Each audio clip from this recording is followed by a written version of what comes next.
Hey everybody, I'm Nico. And I'm TK. And that makes this X's for Comics. We're doing our thing. We're hitting some 90s stuff. Today is all about Magneto.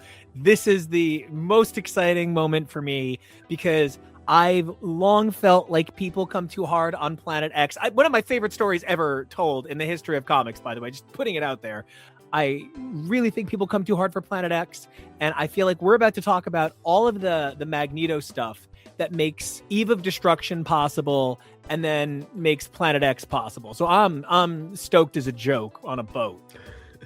Yeah, I mean, we reached a very cool place with X-Men fandom where, I think especially as people came together online and as a lot of millennials grew into adulthood and remained comics fans, a lot of people with minority identities, be they queer, be they people of color, be they disabled, whatever the situation, we all kind of came together and were like, oh yeah, X-Men was a big thing for me because of how I saw myself in it. And, we all want to be Jean. We all want to be Scott, of course. And, we read great Magneto stories where he is the villain. Then we got a little older and, we did see the Magneto's Right t-shirt. And I think I have always had a little bit of fun getting lost and having a moment amongst my fellow queers with the idea that Magneto is right. I have a Magneto's Right shirt. Same. And I wear it with a smile on my face and a wink and a nod to, again, like fellow minority peoples. But if you were going to sit me down in a room and go like, is Magneto totally right? Of course not. And then, we can build an interesting conversation from there.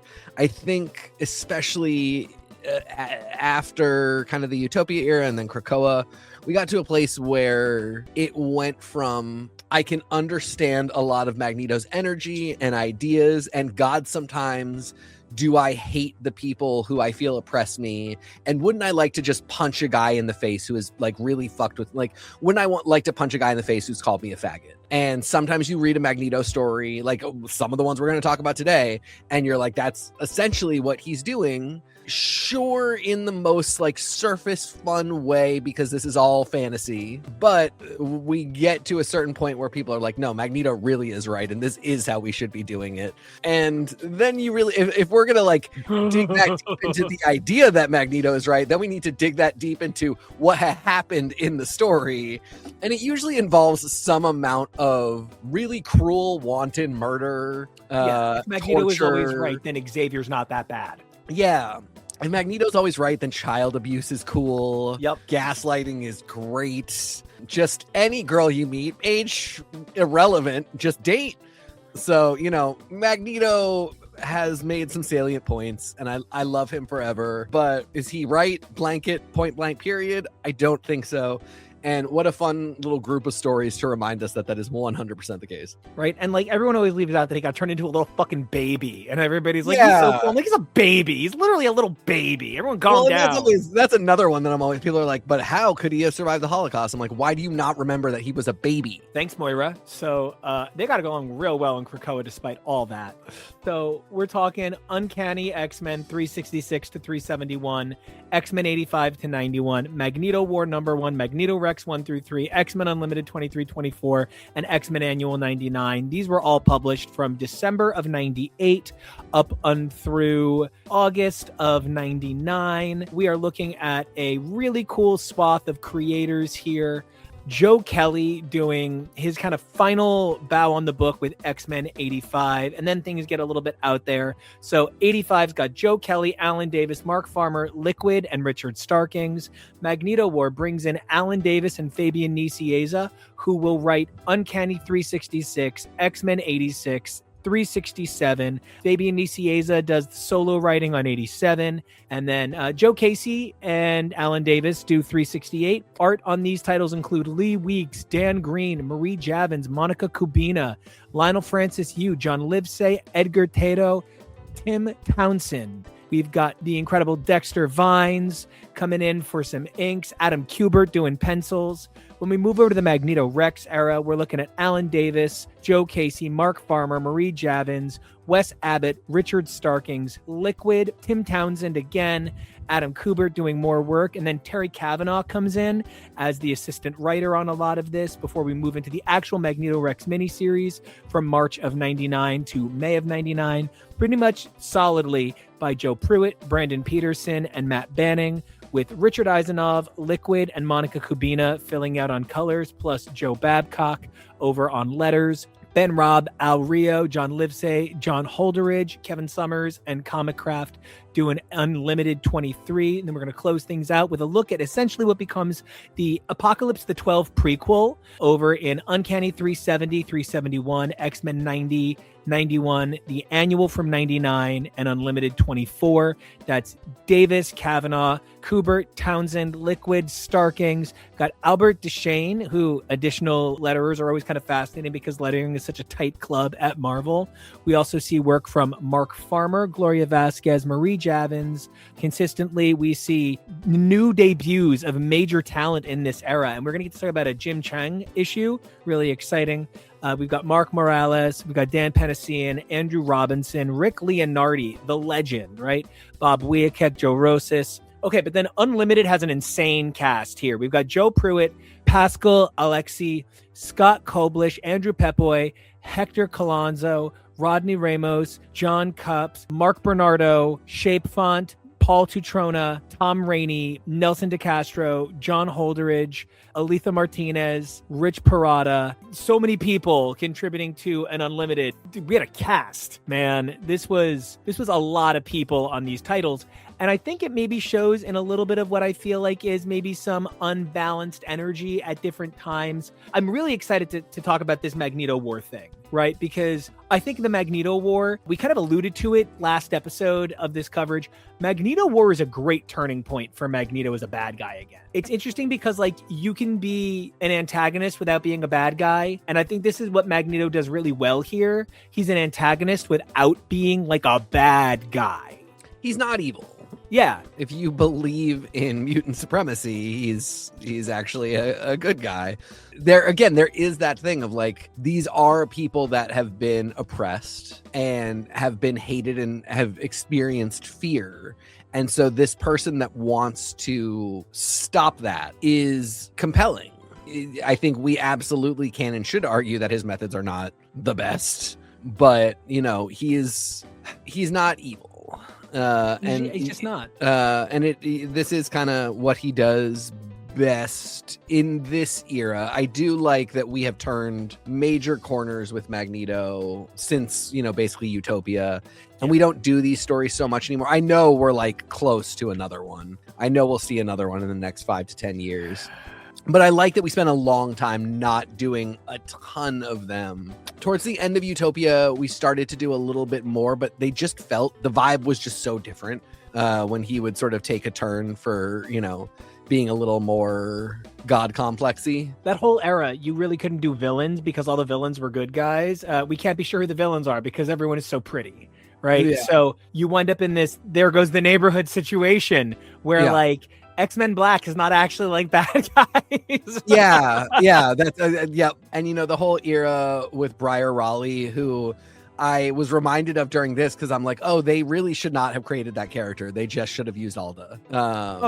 Like Alda is such a proto Briar Raleigh, much more compelling. Because what did they think they were getting away with that name?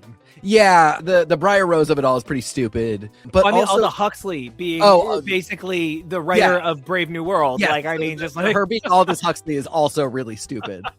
But Briar Raleigh really drove me nuts as a character because, again, it's kind of like, it's different than Rogue, but it's just another woman having an inappropriate relationship with Magneto where she's like, oh, you maimed me and that made me horny for you, which is a psychotic thing to, as a writer, to put into a character. That is, especially for women in comics, that's just fucking horrible. Keep it for your fanfic. Truly, 100%. And then I had not read this, so I met Alda for the first time, and she has that same glint in her eye fascination with Magneto, and you could see that she could be horny for Magneto, but she's also such an opportunist. And she's sort of the feminine side of the Fabian Cortez coin, where she's obsessed with the guy, but you also think she maybe could be into killing him if it will benefited her more. And that to me is a much more compelling woman to have in villainous Magneto's life than somebody like Briar Raleigh or frankly Rogue, where it's a little bit, this story writes some good stuff with Rogue confronting Magneto, but the women in Magneto's life when he's and this happens to Wanda a lot too, when he's really crazy and abusive, they do that. Somebody writes them as these pick me. Don't do it, Eric. You're not like, this isn't you. This isn't your soul. And he's like, this is 100% my soul. I do like killing people, especially when they're humans. It's super reply guy syndrome where everything is just super encouraging and positive in the comments. And you just want to be like, no, it's a shit post. Okay. Mm-hmm. So I want to kick things off because we already kind of alluded to it with X-Men 85. So, okay, first of all, Alan Davis is such an unbelievable penciler for me. Yeah. Nobody does grandeur musculature like he does. Nobody captures that beautiful face. I mean, for me, it's a George Perez kind of situation, just for like the excellence, the artistry. He also doesn't do offensive women, really. No, he has like a really good idea of where a woman's spine and breasts go in relation to her face. Everybody feels, if their proportions are enhanced, it feels equal opportunity and not sexy. It just, because what a lot of people will say is the reason I draw women with big breasts and men with big muscles is because it is easier. Right. To try and draw people other sizes is difficult because we look at really perfect musculatures in drawing school, and that's how we learn to draw the musculatures. And scaling back from that is actually more difficult than just kind of winging them out. Right. So, people develop a style of accented bodies, but some people then develop that style and then put, Spider-Woman with her vulva directly up in the air every time she's climbing a wall. And a spider. And people like Alan Davis just draw, we are going to get a semi-offensive she's all that Marrow situation happening. But even though the idea is terrible, Alan Davis draws her when she takes her glasses off, and he does not make her like huge boobed, like tiny waisted. I appreciate his game. We're related, but only by blood. This opening with Magneto, where Magneto is like, "Oh, did you guys hear about that mutant attack? What would you do if you knew a mutant? You'd beat him up, right? You'd get it. You'd turn him in. You'd kill him, right? Let's talk about how you'd kill mutants." And this guy is like, "No, I don't really understand mutants and stuff, but like if a mutant hit on, it's that thing that Rose says in Isn't It Romantic in the early Golden Girls." I don't have those feelings for women, but I'd like to think that if I did, I would be flattered. Okay, no, Rose, what you should say is, I don't have those feelings for a woman, but I am flattered.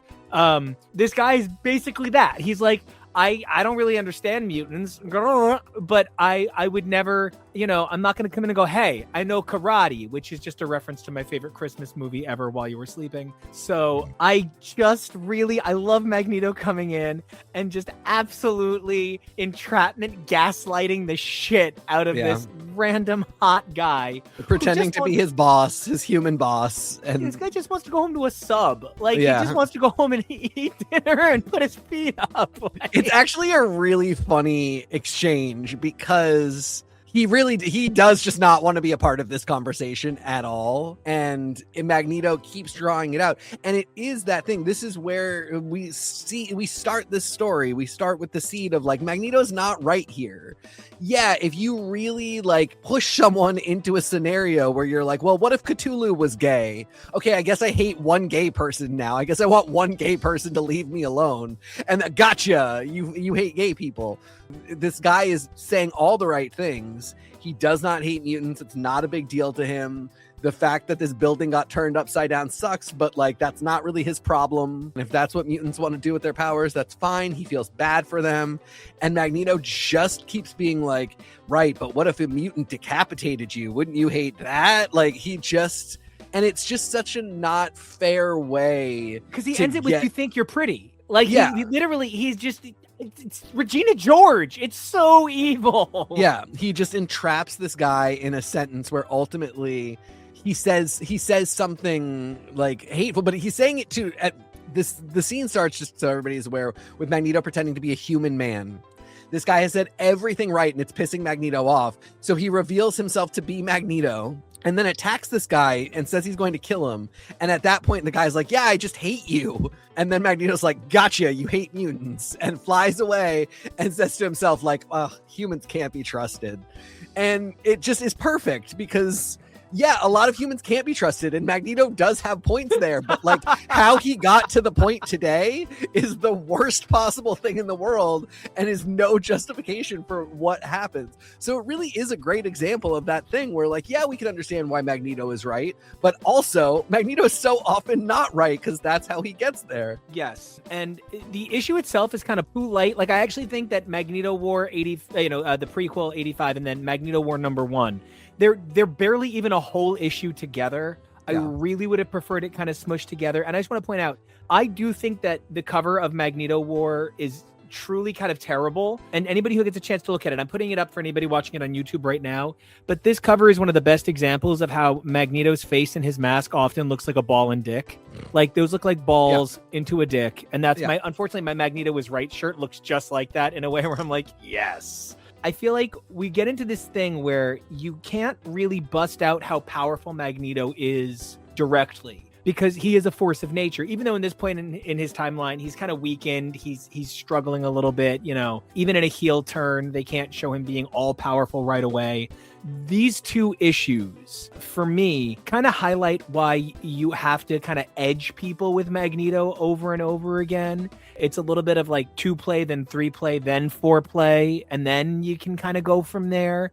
But this is so much Magneto isn't really being Magneto, and then he is being Magneto. His will be done, Magneto Rex, which is absolutely the original He Loves You, and I love it. This, oh my God, also, yikes, Bill, don't bring up Hitler. When the guy is like, the baby Hitler. Many layers. That's what sets Magneto off, and Magneto's like, I absolutely would kill baby Hitler, which I think is great. I would kill baby Hitler. Yeah, I probably, I think that, it's you kind of gotta. Yeah, I would kill baby Hitler. I have no qualms with that. But also, somebody asks me about it, I'm not gonna have the meltdown that Magneto has. And then, so the Magneto War itself as an issue is the X-Men are being attacked in their dreams by an all-new Acolytes Brotherhood thing, team, whatever. I am so mad at the name Remram. I'm obsessed. Stop it. First of all, great character design, great character, cool powers. But his name. No. Love Remram.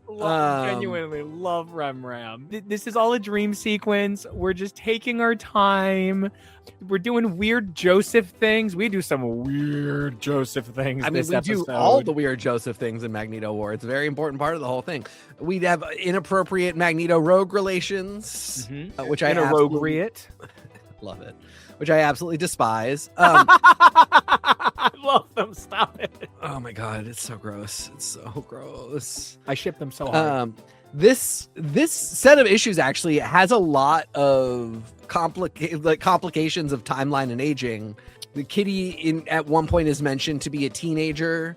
So if I'm being really generous, she's 19, which still gives us P-Wisdom problems and all kinds of other problems. It puts mechanics, when we get to it, in like 6 months in a weird place. Right, exactly. And then at one point, they say that Fatal Attractions was 20 months ago, which is a huge defining amount of time, because based on how time mostly flows with Marvel, it should have been like 5 weeks ago. Yes. But somehow it was 20 months ago. Thanks, Age of Apocalypse. Which would mean that, like, I don't know, it just like it always throws a wrench in things. Again, I just don't really know how old Rogue is supposed to be, because we get some moments in here where she really seems like she's supposed to be 20. Yes. In which case, this Magneto thing is gross. Listen, we both have a penchant to be attracted to older gentlemen. Obviously, one of my partners is like a little bit over a decade older than me, and I met him in my early 20s, and so I'm not here to judge. He's also Magneto's a dashing a decade man. older than Rogue, even if you count the baby. So I just, I don't know what to do with it. But I actually I like a dream battle sequence, and that this manages to be both that and ultimately a physical confrontation. I don't know. This works for me. The only thing that doesn't work for me about this entire thing is the name Magneto War. Yeah, because it's not a war. No, the Magneto War should really have everyone. Yeah. Blood Ties into Fatal Attractions was the Magneto War. Like, the Avengers would need to be involved. Scott and Jean absolutely need to be there. Like, the they're in the dream for 2 seconds. There you go. The original 5 absolutely need to be there. This is like, I love Magneto Rex. Yes. I think if the whole thing was called Magneto Rex, I would be super into it. But this isn't really a war. And this one shot really isn't a war. This is a bunch of people fighting on the front lawn of a mansion. Yeah, this is a mid-awkward night's dream. This is like nothing. But hey, we get the most warlike person in all of the X-Men, Sabra. She only comes out when it's time to fight. She only comes out when there's a battle or international espionage to be had. I mean, she's Sabra. Yeah, I love her, but she is a nightmare in every issue she appears in. That part was a bummer. There's so much to be said and thought about the idea of Magneto or a Magneto-derived person going to the Jewish state as part of their thing. I love the idea of Magneto, and in this case Joseph, but I love the idea of either of them surrounding themselves with Jewish people when looking for assistance and healing. I'm not going to harp too much on the Israel stuff then, just because in the cultural vernacular at the time, people were not asking the questions that we're asking now. They should have been. This was going on for decades at this point, and those questions should have come up immediately. But, I get that just for a lot of people, it just wasn't necessarily the thing. Also, a lot of people grew up with a lot of Zionist teachings and a lot of this idea that like Israel had to exist because of the Holocaust, and just that was not something that you could really negotiate and talk about. And I think it took the next generation, our generation, being a little bit divorced from the immediate reality of the Holocaust to really say like, no, there's a lot more to this, and there's some truly fucked up things happening. So anyway, don't love that Magneto's in Israel, but I love the idea that, or Joseph is in Israel, but I love the idea that Joseph went to his other people, went to, Magneto's other people who are the Jews. I'm always down to see more of that. Now, I want to ask you, because just a spoiler alert, if you're listening now, hopefully you're not reading along. This isn't a live cast. But at the end of this, Joseph is going to be Nosif. Yeah. And he's going to die in the most absurdly silly way. It's not even romantic. Like, you can't go, oh, wow, what a powerful moment. He just kind of dies, and it's a bummer, but it makes me, he dies in a big story way, but he just kind of dies. Like, it's not a moment that teaches Magneto a lesson. It's just a death in a plot. And I really wonder if this had always been the intent, or did somebody say, you know what? Joseph can't be Magneto. He just can't. And like, maybe it's a little bit because he looks like he's in a Mr. Big video, right? Maybe it's because he looks like he's the lost Nelson brother. But maybe it's because he was never meant to be.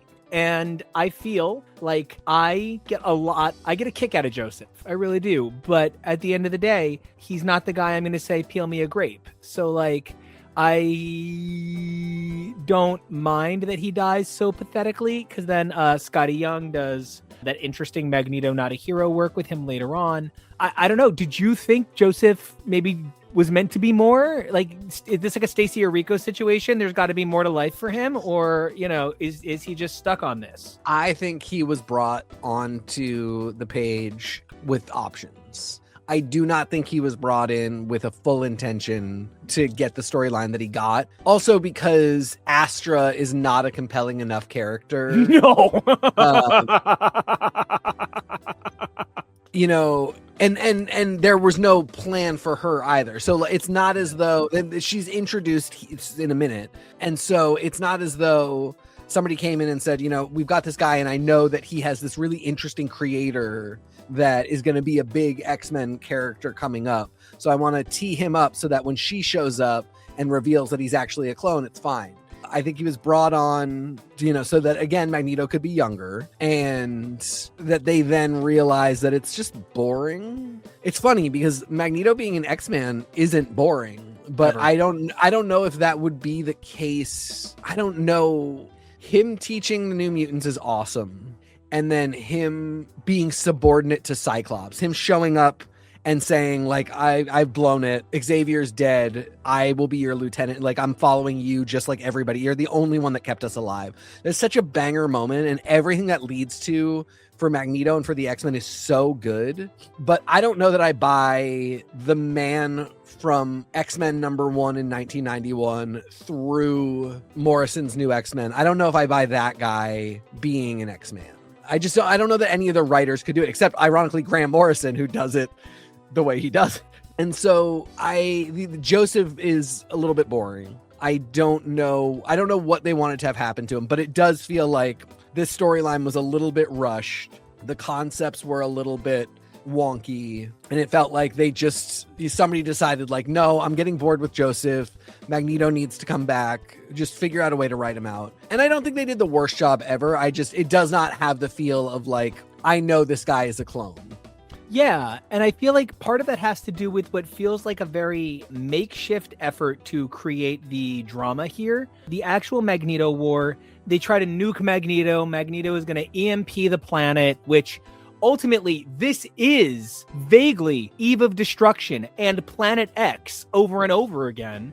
There's not a lot of powerful dynamic storytelling. And like that's, I'm so glad you bring up Morrison in that regard, because like Morrison as a storyteller finds reasons that this fight is so fantastic. I was reading the producers of X-Men the Animated Series only created Morph to die in the pilot because they realized if they weren't going to have other Native American representation, they didn't need to kill the indigenous person in the first episode. So don't do Thunderbird. But that had been the original script, and they changed their mind because they said that's not the way to do it. They took a look at the story and they said, how can we make this moment, this death ultimately compelling? I don't think that's what happened here with Joseph. I don't think anybody took a step back and said, if we're doing this to this character, is the cost worth the gain? Where this arc really sails for me is the interpersonal relationships. Now, I just want to say, ultimately, we're going to get to one of my least favorite X-Men stories that we're going to cover early on, even though there's still some great moments. I don't care for the Shattering, which was a conceptual crossover where the X-Men all start infighting really bad. Everybody's got their own 2-issue story or a mini series.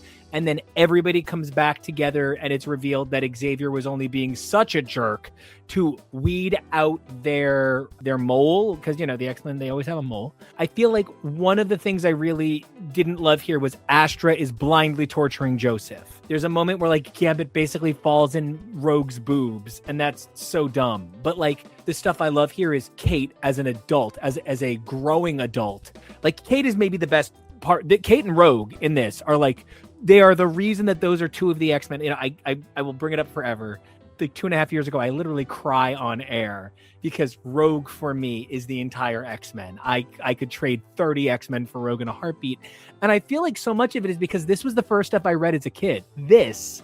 And Rogue is the dream here. And Rogue, Kate, even Peter. This is maybe some of the best Colossus ever. And it's because they're so selective with his dialogue. The interpersonal relationships in this era really are standout. I agree with that. I also they bring it up a lot, and it's true. The team works really well together. Kitty says a bunch of times, you don't need to tell me to do this. I know. I know to phase, and I know to phase Professor X right now because he's defenseless and I'm good at my job. And I think Storm remarks a couple times oh, this is a great team. Everybody is firing on all cylinders. We're all good. We all work really well together. And it presents like that.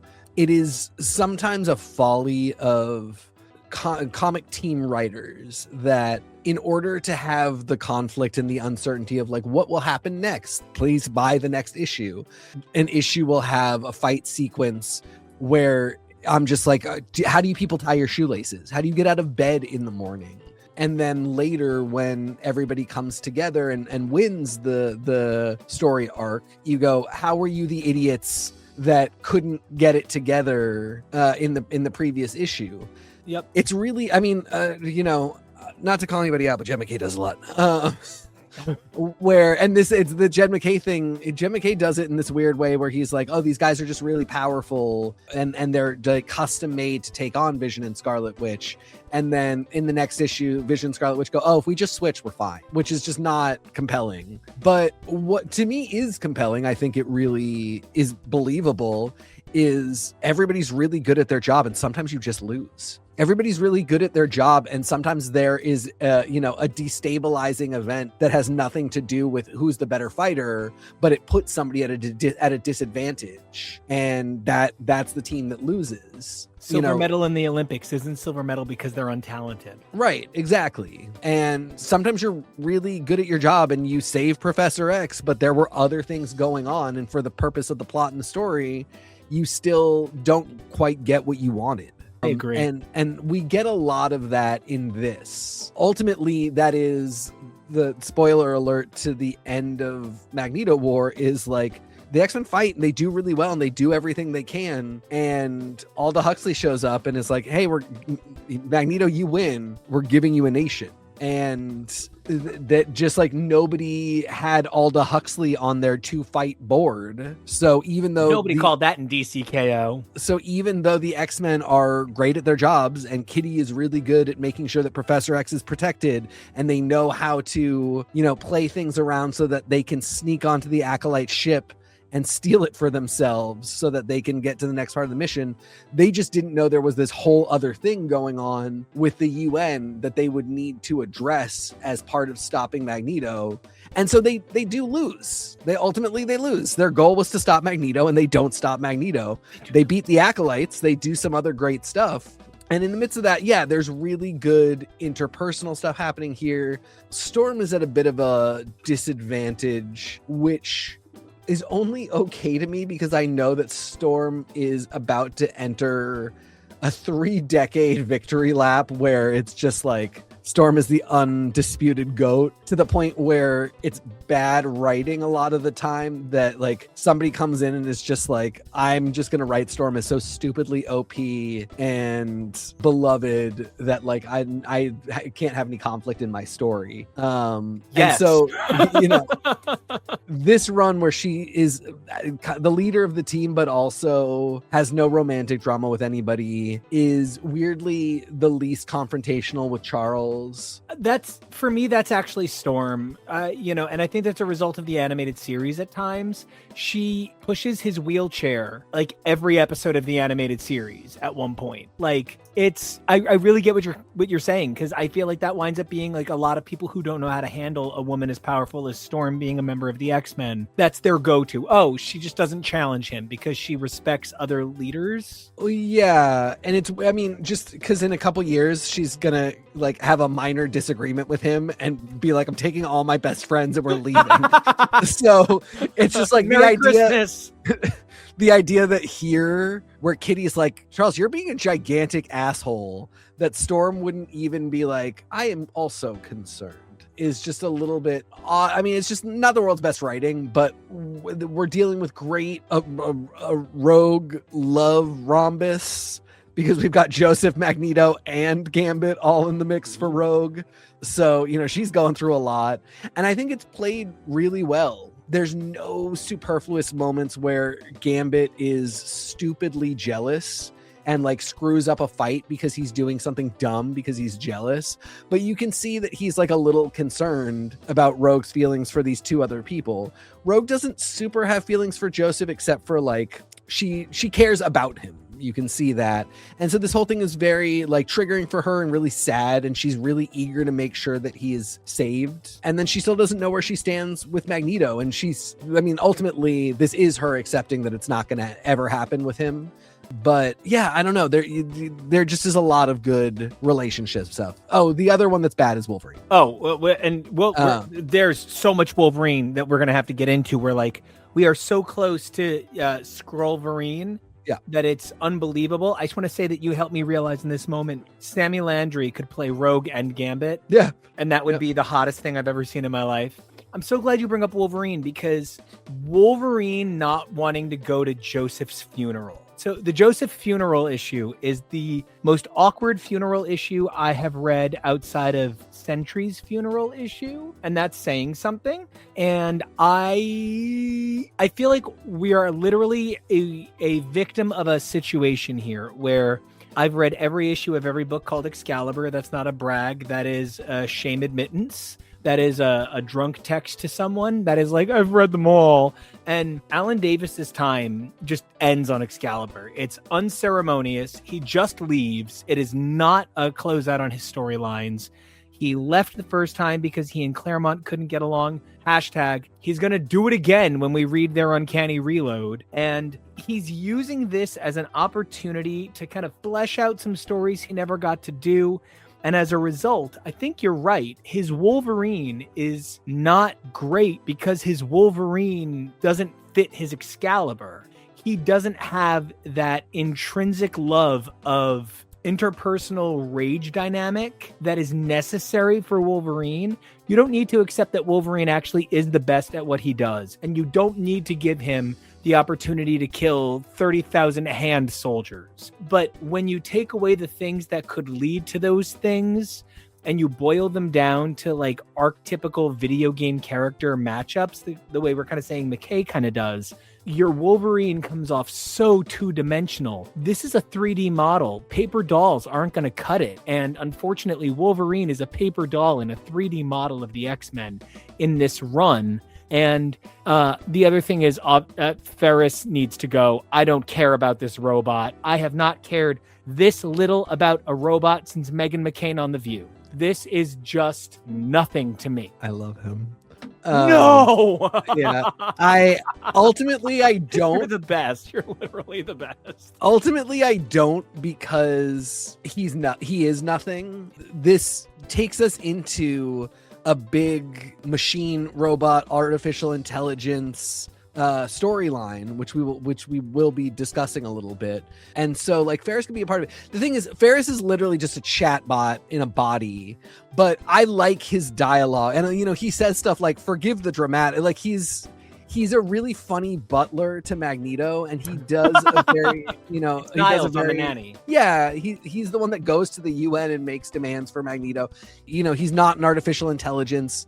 He's not Danger. He's not Cerebro, bruh. He's not any of the sentient machines that we know in the Marvel Universe, which, given Magneto's power set, Magneto having a sentient machine construct of some kind would actually be really cool. So I was really charmed by this character when I first started reading this, and then it dwindled because he's not anything. But I really would have liked the idea that like he met Douglock and Douglock was like, here, have a spark, like become sentient, and then he could really be this interesting, like, Magneto made me to be his valet and to like share his values, and maybe I don't, who knows what the storyline would be, but he could be a really interesting character. He's got some great dialogue, but he's not an interesting character. To take it back to Wolverine's problem starts earlier than Joseph's funeral. It starts in the confrontation with Magneto, where it even starts before that. It's just throughout this, in both Uncanny and adjective lists, he's so ornery and so angry at everybody. And it's not Logan having such a chip on his shoulder with his family and with his teammates isn't fun past a really, really short point. And we get there really quickly. And then we get to the like really big confrontation at the end of this storyline, and Wolverine is not going berserk. He's not feral. He's really clear-mindedly saying, okay, I want to kill Magneto. Yeah. And his entire team is saying no. This comes to a really big head when Aldous Huxley has come from the UN. So the world government has decided, even though Magneto has just threatened us with destruction, we're going to give him a country and we're going to capitulate and we're going to just see how this plays out. So like, I think that's a terrible idea, of course, but like the people that the X-Men, that Wolverine has said that he is signing on to Charles Xavier's dream to live in like peaceful coexistence and accept the sort of ideals of humanity. They have said somehow we're okay with the fact that Magneto did this and this is the path forward that we're taking. His teammates are saying, don't do it. We are all in agreement that even though we don't like this outcome, we need to like let we are not the UN. We can't be the governing body here that decides what happens to Magneto.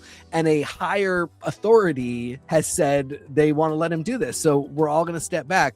And Logan is so unwilling to do it that Professor Xavier has to put him to sleep. He has to send a telepathic command to put his mind to sleep, which Logan finds so offensive that's when we get into the Joseph's funeral issue.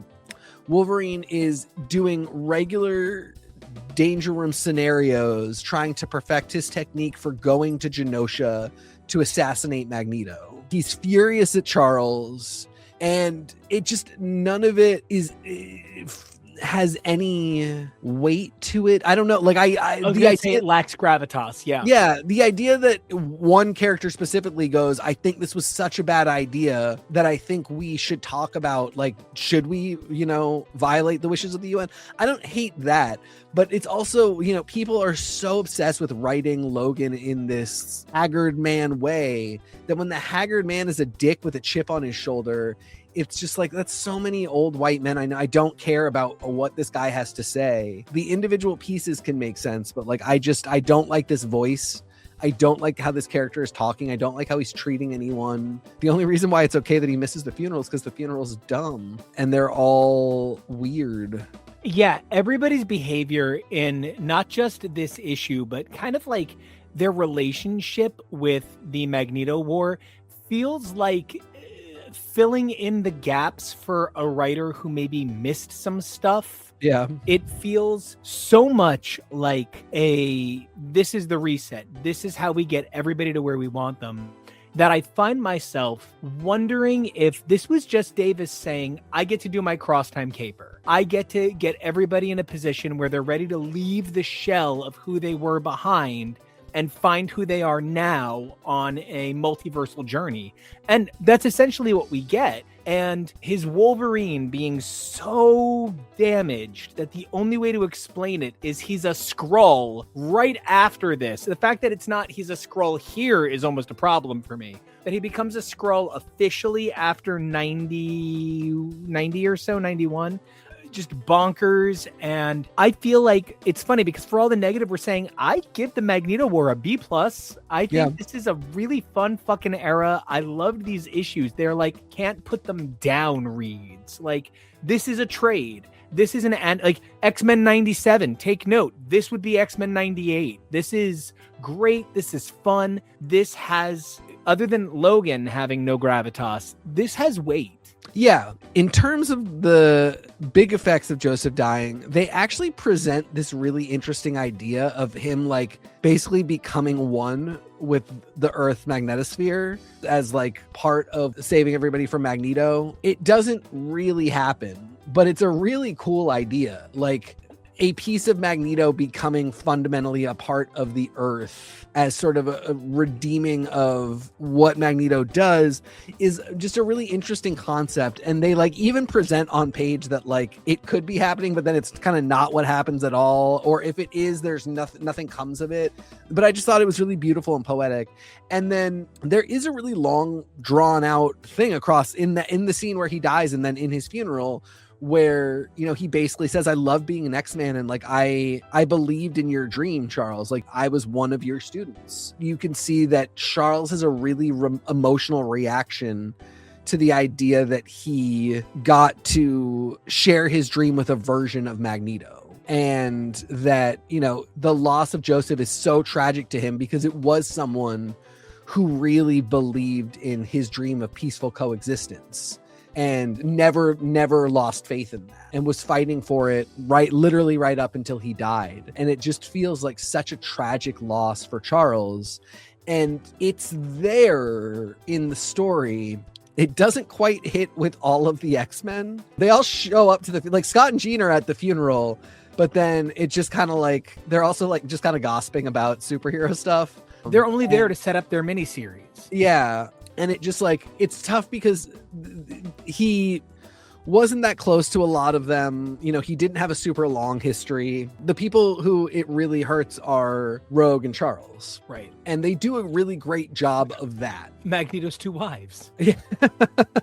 They do a really great job of showing that. And that's like a beautiful core of the story. It will continue on in threads, especially with Rogue going into Magneto Rex. But it just isn't quite, it's tough to make it really relevant for everybody. It's tough because this character dies really suddenly after really suddenly being told that he is very poorly made clone. After we meet his creator, who is a very poorly written retcon X-Men person. The retcon is that Astra was an original member of the Brotherhood who was so abused by Magneto that she left. Unlike Toad, Scarlet Witch, Pietro, and Blob, who, you know, just continued to take it, which makes things even more sad. But she's just somebody who hates Magneto, who did this because she hates Magneto. Yeah, anyway, it's a little bit all over the place, but it is really entertaining. And there are just some hugely profound, beautiful moments.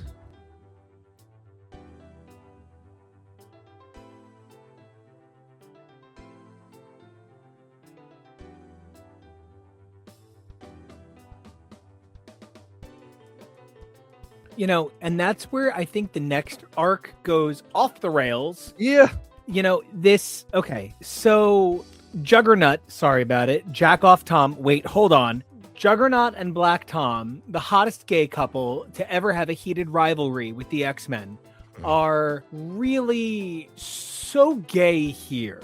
They are just limp wrist on each other in a way that is not common to this era. And I'm not here to say that Alan Davis is progressive, though, you know, his art is, I think his storytelling is sort of classicist, right? But this touches on an arc that we talked briefly about.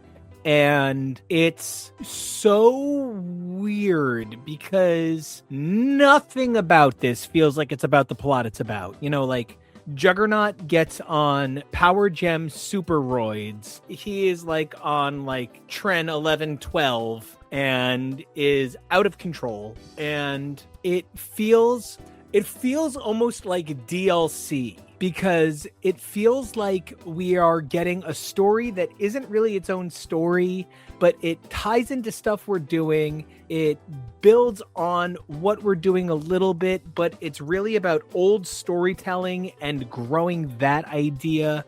This is maybe for me the last moment where bad guy Juggernaut works. I'm a Juggernaut as a good guy. I don't like bad guy Juggernaut at all. For me, the thing Chuck Austen did was he gave us Sammy. And Sammy is like the greatest X-Kid ever. And Juggernaut's relationship with Sammy is 1 in a billion. Like it's so rare to have that demonstration of avuncular love so beautifully illustrated. I don't believe that Chuck Austen could have ever done the one really great thing he did before She-Ra. Oh, no, Kelsey, you know, the female Captain Britain from Avengers Volume 3, super spectacular, who would, you know, go on to be Lionheart in New Excalibur. I don't think that we ever could have gotten that level of character mastery if it weren't for stories like these. But Juggernaut, for all of the ways that I think he's the star, quote unquote, of this story, he's not. He's barely in it. And it's so funny because when we talk about things like, you know, like a solar eclipse, we're really looking at the sun, but we're looking at the sun covered up.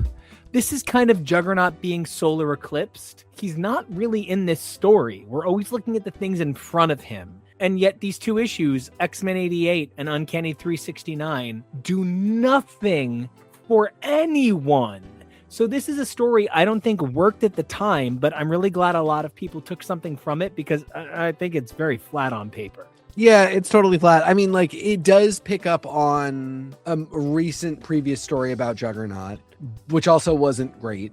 No. And yeah, I mean, Juggernaut is out here looking for a second gem, but it like really... he's Sonic and Knuckles. But he becomes the MacGuffin for the X-Men. Like, he's not the character, he's a MacGuffin. They talk to Black Tom so much more about Juggernaut than they talk to Juggernaut. He has a really brief scene where Kane fights the Juggernaut to reclaim his power, which is just a tough thing to care about when he hasn't had... You know, they've done it other times where, like, he's had more character development going in through the story. Like, I don't dislike the idea of, like, this enormous human man going to fight an even more enormous demon, but, like, it has to be in a story where, like, you love Kane in some way, and we're just not there yet. Those stories will come a little bit later. This is, you know, as you mentioned, sort of the start of a cross-time caper for the X-Men, cross-dimensional caper. They're in this Otkid dimension where their powers are all wonky. So we get Gambit dramatically injures Marrow, who, you know, then falls into a coma. Dude can't stop hurting Morlocks. What is that about? Everybody point at Gambit. He's a bad man. Well, and I will say that is clearly the one thing that they're trying to do is give him that pathos. And it doesn't not work. I think they write him well. He clearly is so remorseful because he just fucked up so badly. Well, I mean, he did something horrible with the Massacre of the Morlock, the Mutant Massacre, and he screwed up how he handled that for years afterwards so badly. And he's come back to the X-Men truly repentant and eager to do better, and has done a very good job of not doting on Marrow for his own benefit, just to feel better about himself, but being protective of her and being a mentor guide figure, which is something that Gambit does in a way, like with characters in a way that's not creepy. He's going to end up doing it with Laura, and it's never sexual, it's never creepy. So there's something really respectable and cool about that. And then he injures her, and it just, like, all this, like, little House of Cards progress that he made, that he was just so trying to keep his nose down and keep doing, is just plowed over by a stupid mistake. And he's back to square one, and he feels horrible, and he did injure this person who wouldn't probably even be here if it wasn't for this original sin that he committed. So I don't know. I did really appreciate that. There's a Storm side story here where Storm uses her powers, and, like, because they're weather based, so elemental, they in this dimension are sort of fundamental, or, you know, part of, like, the elemental forces of this dimension, which leads her to, like, going into a vision of her past in Africa and then meeting with the gods of the dimension. And it's all, like, it's not the worst story ever, but it's also pointless. Like, it's not the worst story ever, but it has DLC. It's not the worst plot ever, but it's not a good story. And it is DLC. It is a side quest. Good plot, but it, as a story, it just doesn't go anywhere. Like, it happens, and she's like, "Oh, I won," and then that's just it. And then they just, the Otkid edge upped or something. The guy who brought them there is like, "Okay, thanks for helping us. I will send you home," and that is not what he does. Yeah, the scroll plot that follows this. Unfortunately, I give this plot like a C+.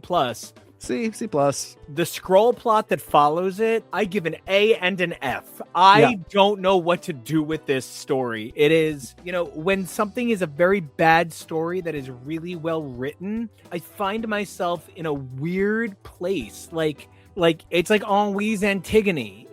I don't know why you did this, but I love that Antigone is trying to prove that Oedipus is her father with a blood test after doing the street race. Like, it is such a weirdly cool take. And yeah, I'm obviously an English major. It's such a weirdly cool take on something so dumb. why are we doing this? But God, it's so well done for what it is. Kitty is once again the X-Man, like bar none. She is Kelly always standing Brandon. It is 90210. Oh my God. I find it so offensive how often the Avengers are racist against mutants. After reading this, that the mutants did not immediately know that what was happening during Secret Invasion, I now understand the Avengers' racism towards them. This is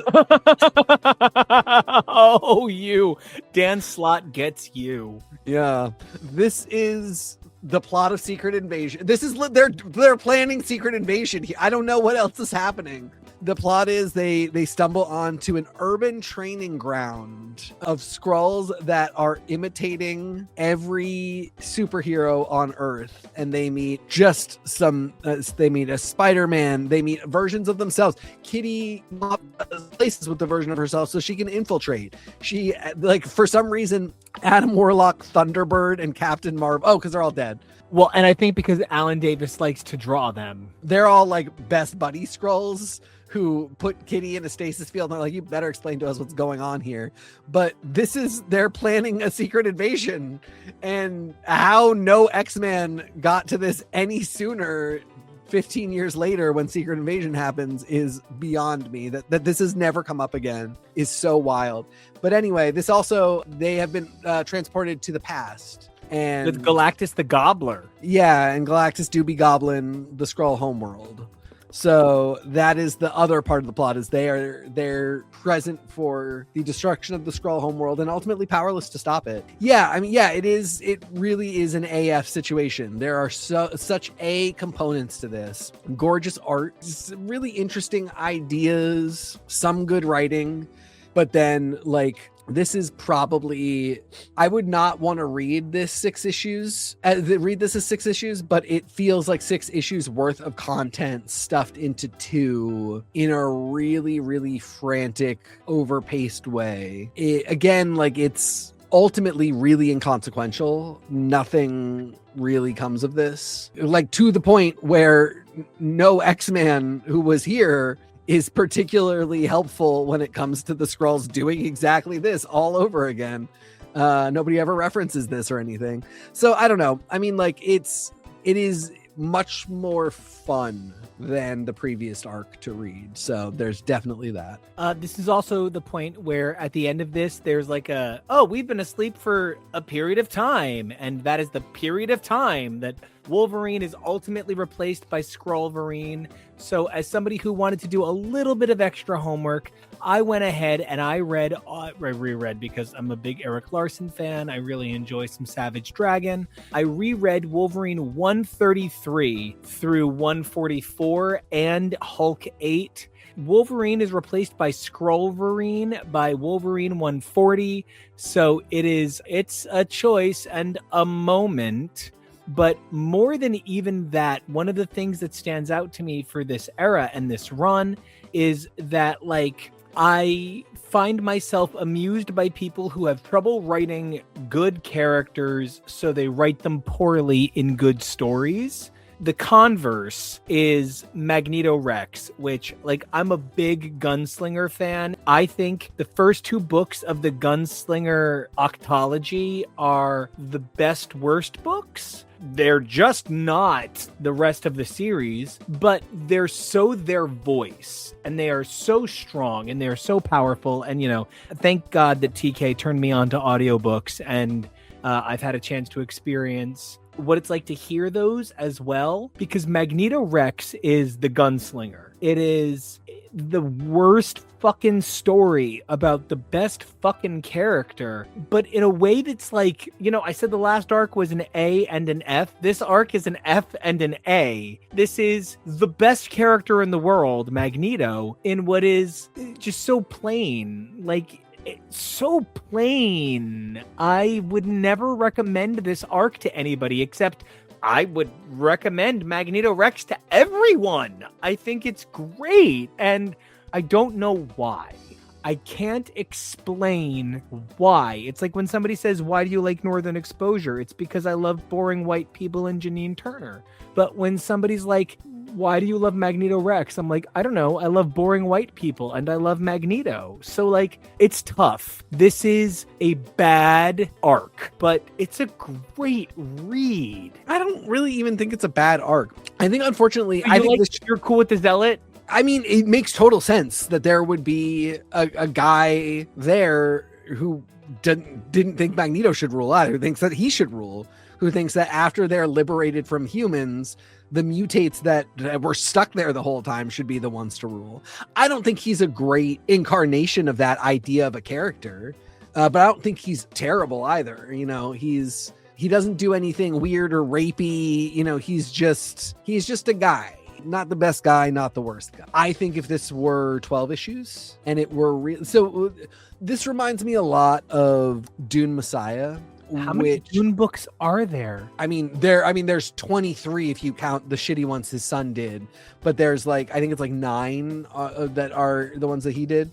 Dune is great, and then Children of Dune is really great, and in between those two, there's Dune Messiah, which is like Paul being in essentially the situation that Magneto is in. He has he's won over Arrakis, and now he's just has to do really boring political drama. He's just like got to get his kingdom in order. It's much shorter than Dune and Children. It's the shortest one in the series. It's almost a novella compared to the other ones. It's a much shorter book, and it's Gunslinger. Yeah, but Gunslinger is the first one. It is sandwiched between two much more interesting books. But it does a really good job of giving you this really big lay of the land of like, what is this world like now that we've inherited it? And I really think that's what Magneto Rex is doing as well. It's really giving you that on the ground, this isn't sexy version of what it is like for Magneto to take over Genosha and to get this thing that he's always wanted.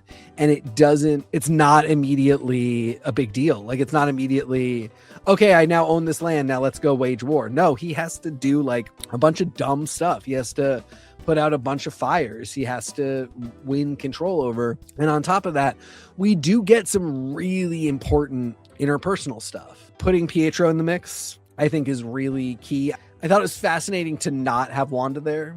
Instead, you've got Rogue and Amelia. Oh my God, Amelia. Amelia Vaught is one of those characters where I'm just like, Amelia Vaught is just the forgotten superstar. But like, I think you're right. I mean, like, for one thing, it bums me out that she and Magneto have never gotten together. They've gotten at each other, but never really together. Yeah, no, I would like for them to be in a serious long-term romantic relationship because I think they're good for each other and they're age appropriate. I mean,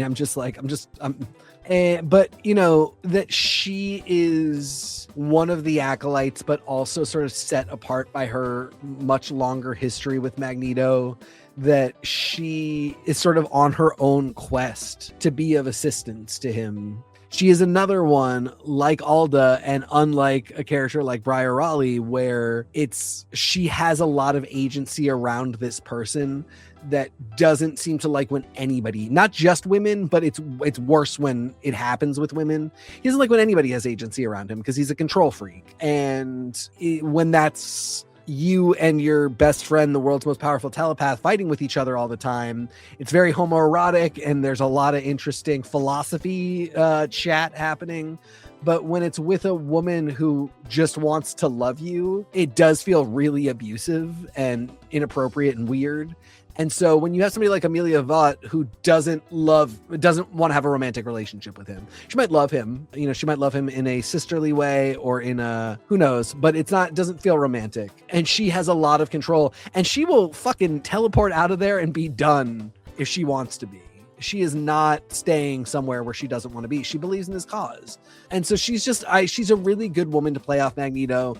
That she brings Quicksilver in a very deceptive way is fascinating. That Quicksilver stays is really great. And then of course that Rogue shows up, and really this is the entire Magneto War arc for her, is her, you know, at the start of it, still having feelings for Magneto, And again, I don't always love when it's the pick-me girl saying like, this isn't you, you're better than this, you can do it. And that is really where she starts, but she ends really solidly on like, oh no, we are enemies now. You can't be stopped. Like this is you. This is exactly what you're doing. There's no chance for a relationship for us. And it is actually a good arc. It's a really solid chunk of issues for Rogue. Again, it speaks to your point of just what a great X-Man she is, but also just like character growth has never stopped for Rogue. I love my Jean Grey so much, but like Jean does not get this much character growth. It doesn't get as much as Rogue gets just in the Magneto War arc. In like Rogue is the Blair Waldorf that didn't marry Chuck Bass. Yes, I like that. Rogue has just been growing as a character this entire time. That will go from this into Extreme X-Men, which is maybe where she has her biggest lull in character growth, but not none. And that will go into the legacy years, and that will go into the Mr. and Mrs. X. I mean, Rogue is a character that never stops growing on page in a way that it's really tough for me to think of anybody else. A lot of characters change. Wolverine is a great example of a character who has changed a lot in 20 years, but I don't think he's grown, because sometimes he goes right back to being the person that he was before. But like the founder of the Jean Grey School is a really different guy than this dude. But then the Wolverine on Krakoa is not at all the founder of the Jean Grey School, and it's not growth. They just keep writing him differently. But Rogue has been growing the entire time. And the fact that she can experience interesting character growth just in a set of, 8 to 12 issues is fascinating. I completely agree. And, I want to just go out of my way to point out that there is obviously a Dan Humphries here. And so let's just point at him. Fabian Cortez, the shittiest, gossipiest, meanest gay you've ever met. Like makeup influencer levels of shitty gay. Fabian Cortez might be the most horrible mutant ever created, bar none. And here, he provides such an unbelievable foil for Rogue. Rogue comes into the Xavier narrative so late. Fabian Cortez comes into the Magneto narrative so late. Rogue believes in the best parts of the Xavier narrative and seeks to elevate them and make it clearer. Yet, Fabian Cortez only likes the worst parts of Magneto and goes out of his way to literally roid him up and ruin his bone density. I am so mind blown by how horrible Fabian Cortez is in this miniseries. He is like Cy Spurrier levels of nightmare ghoul.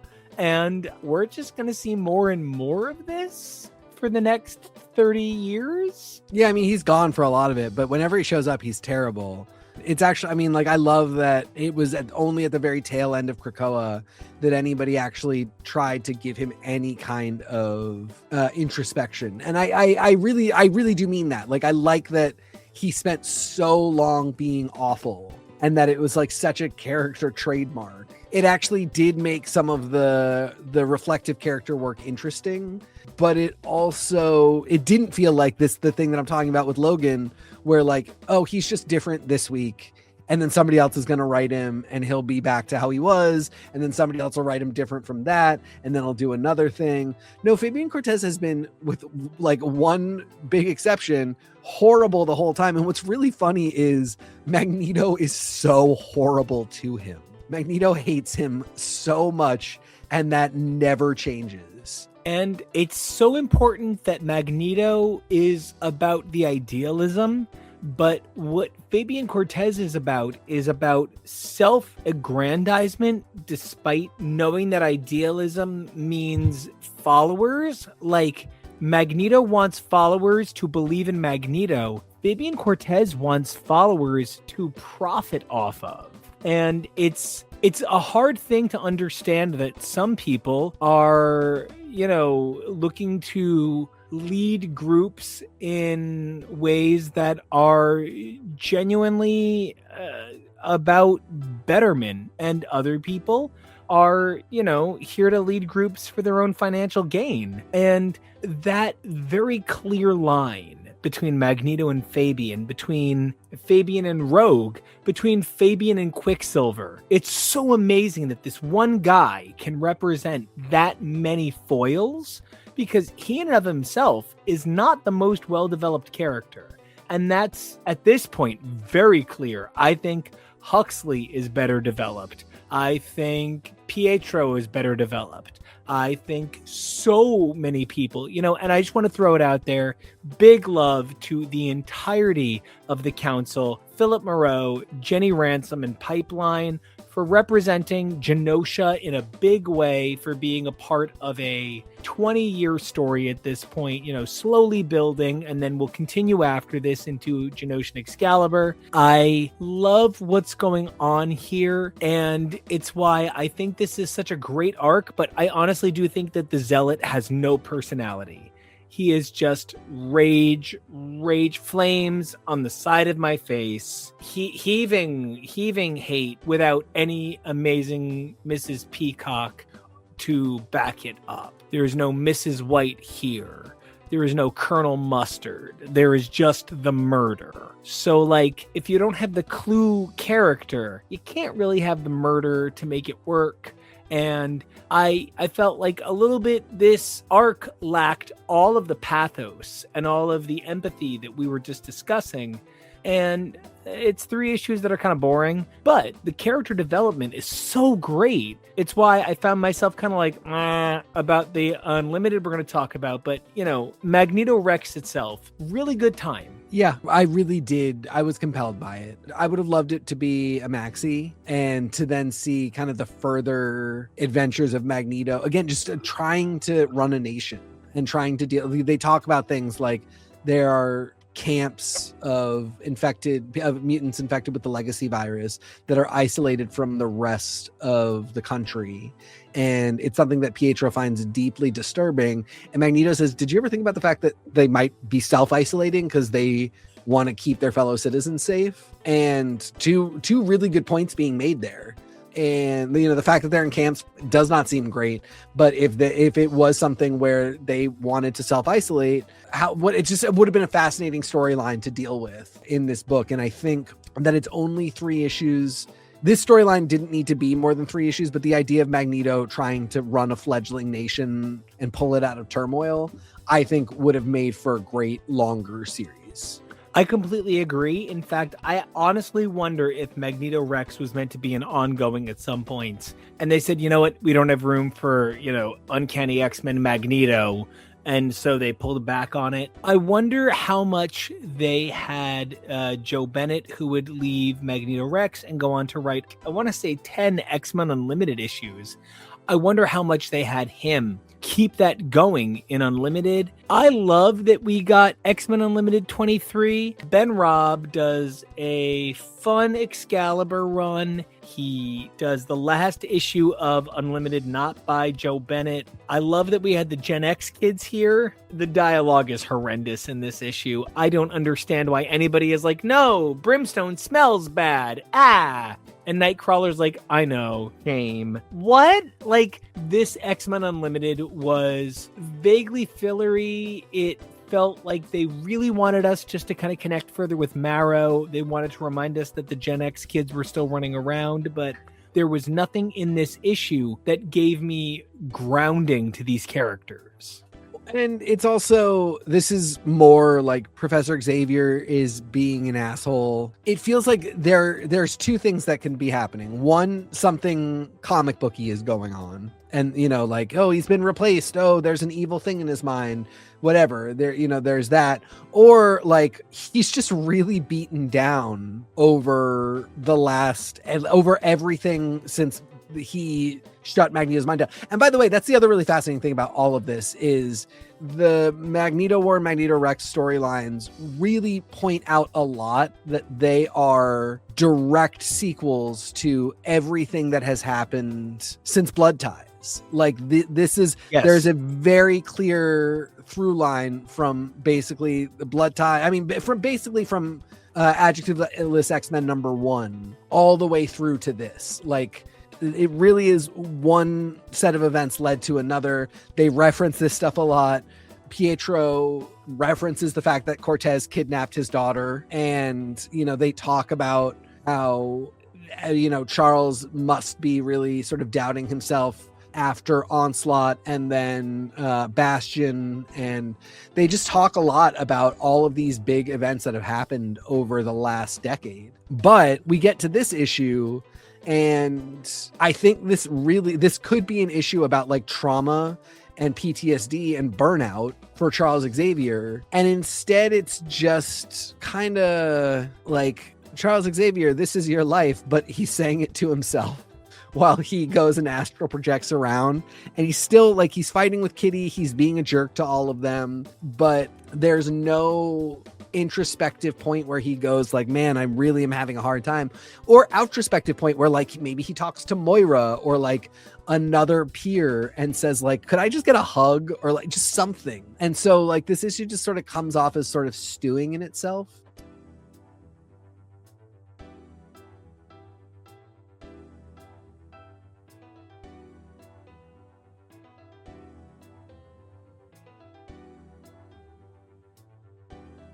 And isn't capable of fulfilling anything. It's just sort of a one and done. And that's even how I felt about the M-Tech issues as well. Yeah. So hold on. M-Tech is the birth of M-Tech is here. It goes on to run through 3 books: Deathlock, Warlock, and X-51. I'm a big Earth X guy. I love me some X-51. I am currently in the middle of a reread of these 3 series because I am a big fan and I want to be able to talk about it on the show just a little bit, because there's an X-51 issue that shows up in the middle of Apocalypse the 12. I want to be able to talk about all of it, even though 2 of those books don't even get mentioned. Okay. This 2-parter, it really is tough because I believe that Davis did all the plotting and Kavanaugh did all the scripting.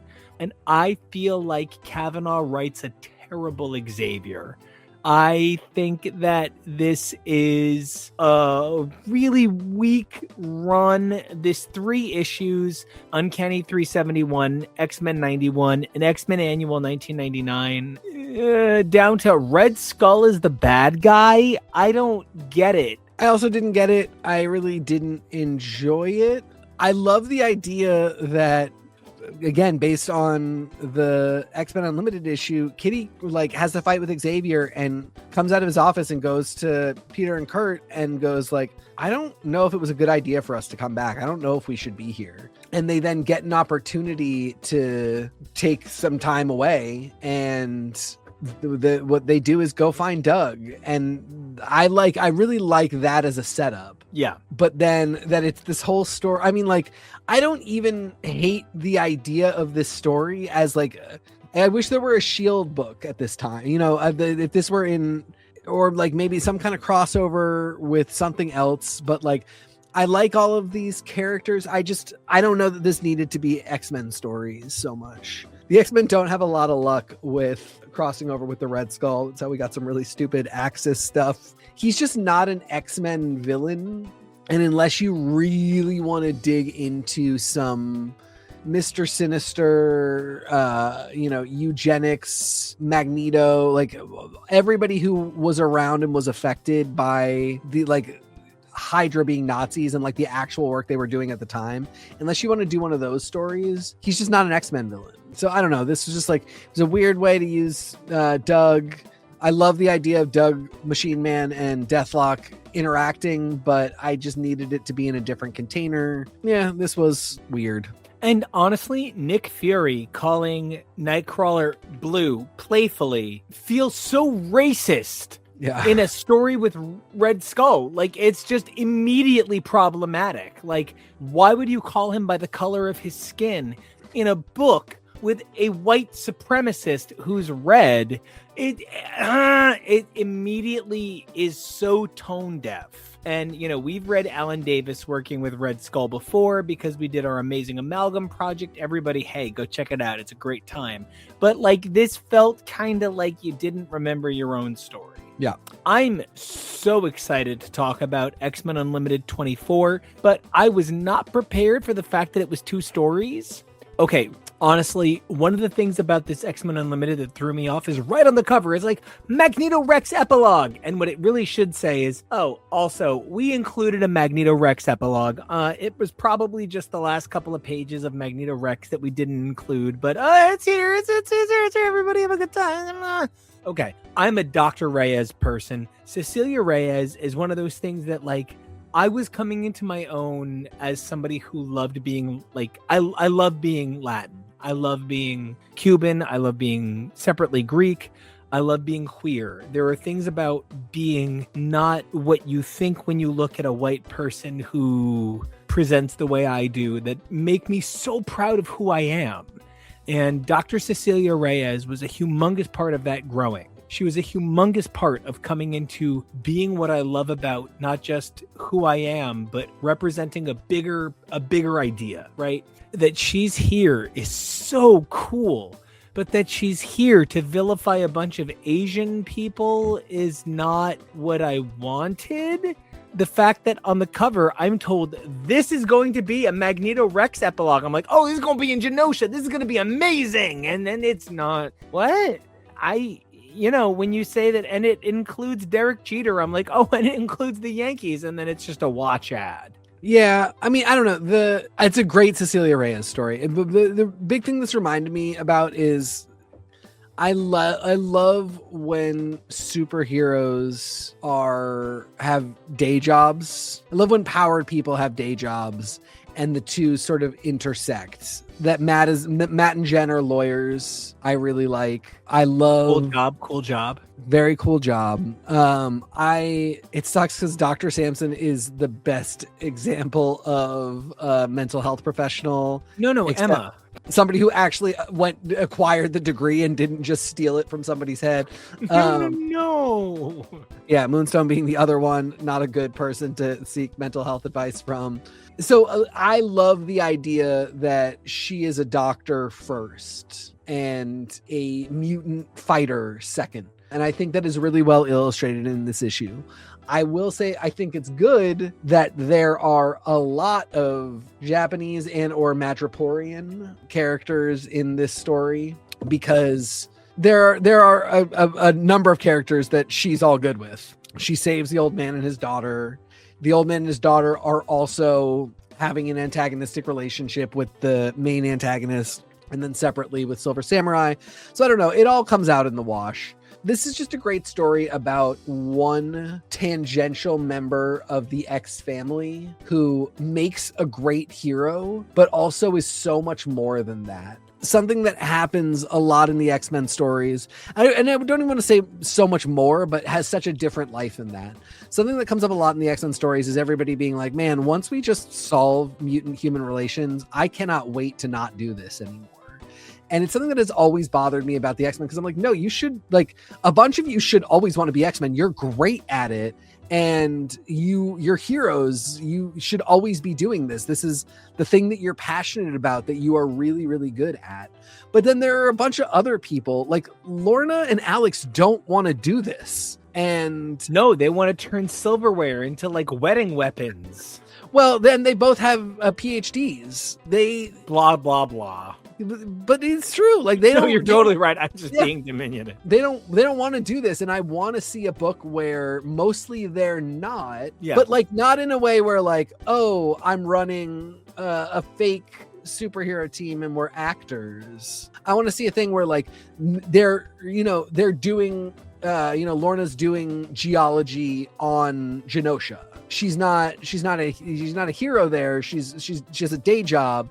And then, if there's an attack, she's obviously going to use her powers and stop it, but she's not a hero. And Cecilia Reyes is going to be a doctor. And obviously if somebody attacks the place where she's working as a doctor, she's going to stop it. If you shoot her, she's going to put her shield up and the bullets aren't going to hit, but she's not trying to fight Apocalypse today. Rogue is an X-Man. Rogue's career is X-Men, and I always want to see Rogue being an X-Man. And I like when we get stories of those people that aren't exclusively X-Men. And I think that's even part of what I really, really loved about the backup story, even because one of the things that made the backup story so fascinating is we get more about the realities of running a nation in this 8 pages than we do in all of Magneto Rex. How do we import food? What do we do about the nature of internment camps? There is so much palpable reality in that few pages that I feel like really elevates the conversation. Magneto is always like, I'm ready to lead all mutants. Are you? Every time somebody says, I lead some companies, so I'm here to lead a nation, I'm left wondering what they're thinking. And, this was sort of Magneto talking about that. He is somebody who has led a team of 8 mutants. Is he ready to really lead an entire nation of 80,000 mutants? And this idea that there is something to discuss there in that difference is so important. I feel like I got more conversation about what it means to be a real person in the X universe in the backup story of X-Men Unlimited 24 than I got in all of X-Men Magneto Rex 1 through 3. And I loved Magneto Rex 1 through 3. Yeah, it's funny. I mentioned a few things that I was like, these are great parts of the story, and they were actually from the backup. I mentioned but again, it speaks to the fact that I wish Magneto Rex had been a longer series, because exactly that. This story doesn't have fight or a villain or action. It is just a day in the life of Magneto trying to deal with the problems that come with running a nation. And yeah, you're absolutely right. He is so confident. To have the confidence of a heterosexual white man. He's so confident that he can do this. And why? What gives you that impression? What have you done to think that you deserve this and can do it? And I do like that it is he's I just will. And that's, I love you so much, but you have that attitude a lot of the time. And you're right a lot of the time. There are so many things where I'm like, why do you think you can do this thing, Nico? And you're like, I don't know, but I am just going to do it. And then you do it. I just want to point out, I'm not heterosexual and I'm only partially white. I just want to. Yeah, no. I'm not. I'm not. I'm kidding. I'm not saying that aspect of things. I'm just saying you sometimes come to things with that attitude, and I don't think it's a bad attitude to have, because again, you then go do the thing, and I'm like, oh, he did it. But part of this story is other people being like, okay, but you'll do that where I'll be like, Nico, why do you think you can compose a song in an hour? That's really difficult. And you're like, I just am. I'm going to do it. And then you do, and it's a really good song. There it is. And that's a case where I'm not going to sit you down and be like, Nico, nobody has ever done that. This is a terrible idea for you to try. But if you were to come to me and tell me that you were going to lead a nation, I might want to have that discussion with you. And that's where we have characters like Quicksilver and Amelia Voigt coming to Magneto and being like, I don't know that you have this all in hand today. It's Susie Azard coming in and saying, hey, you're British, so kid, scale it down. I really do like her. I think she's a good character. Wait, Susie Azard or... Oh, I thought you were calling Aldous Huxley Susie Azard. No. But I love that. The look is very similar. Oh, absolutely. It's getting up in trees and being covered in makeup. So, no, I totally get it. And I feel like that's even the part of what X-Men has always been talking about, this idea that you can either be on one side of the argument or the other, and you can just lead everybody because you've got these really great idealistic energies, right? Because in X-Men 1, Stan Lee wasn't actually giving Xavier the wherewithal to lead a group against a terrorist. And at the same time, obviously, issue 1 of X-Men does not have the layers of Holocaust survivor, mutant nationalist that go into Magneto and make him so significant, make him so powerful. This is one of the longest episodes we've had in a long time. And one of the things I love about that is because we couldn't stop talking. We couldn't stop discussing this. Eventually we'll talk a little bit about the Gambit and Bishop stuff that supports what we're going to talk about next episode.